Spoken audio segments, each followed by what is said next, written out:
कांग्रेस विधायक के खिलाफ पीड़िता ने मुख्यमंत्री के सामने लगाई न्याय की गुहार। विधायक पर भूमि माफिया, माउंट आबू में अवैध निर्माण, सड़कों पर नालों पर अतिक्रमण तथा पीड़िता के होटल के सटे बैंक क्षेत्र पर अतिक्रमण का आरोप लगाया है। पीड़िता ने एसडीएम माउंट आबू द्वारा अवैध निर्माण ध्वस्त करने का आदेश पारित करने के बावजूद राजनीतिक प्रभाव के कारण कार्रवाई नहीं होने देने का आरोप भी विधायक पर लगाया है। विधायक के खिलाफ कई धाराओं में केस भी दर्ज है, पर पुलिस पर दबाव बनाकर विधायक ने एफआईआर ले ली है, जिसकी कोर्ट में चल रही है प्रोटेस्ट। राजनीतिक प्रभाव के कारण कोई भी अधिकारी विधायक के खिलाफ कार्रवाई करने को तैयार नहीं। खुद को बचाने के लिए कांग्रेस पार्टी में पद का कर रहा है वो दुरुपयोग। हर किसी को परेशान करता है, धमकाता है। कांग्रेस पार्टी के नेता हमेशा उसका बचाव करते हैं, ये कहना है पीड़िता ने आज प्रेस कॉन्फ्रेंस में कहा।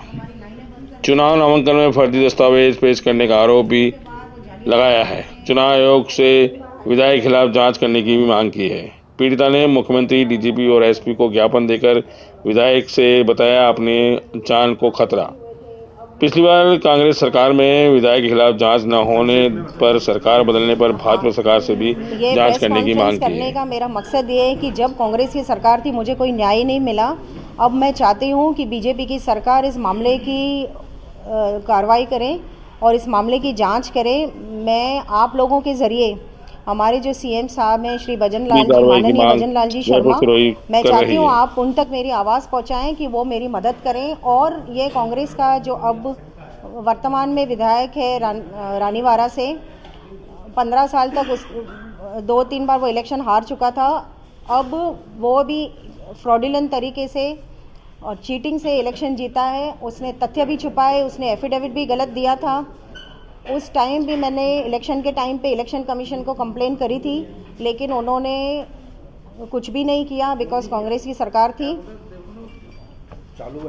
तो मैं आप लोगों के ज़रिए सीएम साहब को ये कहना चाहती हूँ कि आप मेरी मदद करें और मेरा जो ये प्रॉब्लम चल रहा है 2014-2015 से, जिससे मैं काफ़ी परेशान हो चुकी हूँ, और इस मामले की जांच कराएं और मुझे न्याय दिलाएं। ये कांग्रेस का जो विधायक है रानीवाड़ा का, जिसकी होटल मेरे होटल के बाजू में है माउंट आबू में, ये 2014 से मुझे परेशान कर रहा है। उस टाइम पे इसने काफ़ी गलत हरकतें करी थी मेरे साथ, लेकिन इज़्ज़त बचाने के चक्कर में मैंने उस टाइम पे कोई कंप्लेन नहीं करी। इसने मेरे होटल पे गुंडे भी भेजे 2015 में। इसने मेरी होटल को भी डैमेज किया है। पूरा एक तरफ जो लेफ़्ट साइड है और बैक साइड है वहाँ पे पूरी मेरी सेटबैक एरिया पे अतिक्रमण किया है। उसके अलावा इसने सरकारी नालों पे अतिक्रमण किया है, सरकारी रास्तों पे अतिक्रमण किया है, और इसने नाले के ऊपर कांग्रेस की ऑफिस बनाई है बिल्कुल पोलो ग्राउंड के सामने। और इसकी जो रेस्टोरेंट है वो भी, इसकी जो पूरी 90% भूमि कृषि भूमि थी, उस पर इसने सारे अवैध निर्माण किए हैं। इसका काम है ज़मीनें हड़पना, फर्जी पेपर बनाना, फर्जी पट्टे बनवाना। ये तहसीलदार, पटवारियों को, जो नगर पालिका के एम्प्लॉयज़ हैं, इन पे प्रेशर डाल के ये फेक पेपर्स बनाता है। और इसने मेरे रास्ते बंद कर दिए हैं, मेरे गटर लाइंस बंद कर दिए। ये और इसका भाई आए दिन मुझे परेशान करते रहते हैं। इन्होंने इतना डैमेज किया है पूरा एक साइड हमारे होटल का कि हम वो कस्टमर को देने में भी दिक्कत आती है हमको। सो फिनेंशियली भी मुझे बहुत बड़ा नुकसान हो रहा है, मेंटली मुझे टॉर्चर हो रहा है, फिज़िकली मुझे टॉर्चर हो रहा है। मैं इतने सालों से ये अकेली एक जंग लड़ रही हूँ। उसके बाद 3 बार मैं हाई कोर्ट गई। हाई कोर्ट के ऑर्डर्स के बाद जब एसडीएम साहब ने कार्रवाई करी और आदेश पास किए अतिक्रमण तोड़ने के, तो नगर पालिका पे इसने प्रेशर बनवा के, डीडीआर से प्रेशर डलवा के उन अतिक्रमण को तोड़ने नहीं दिया। तो मैं चाहती हूँ कि सरकार इसकी जांच करे और मेरी मदद करे।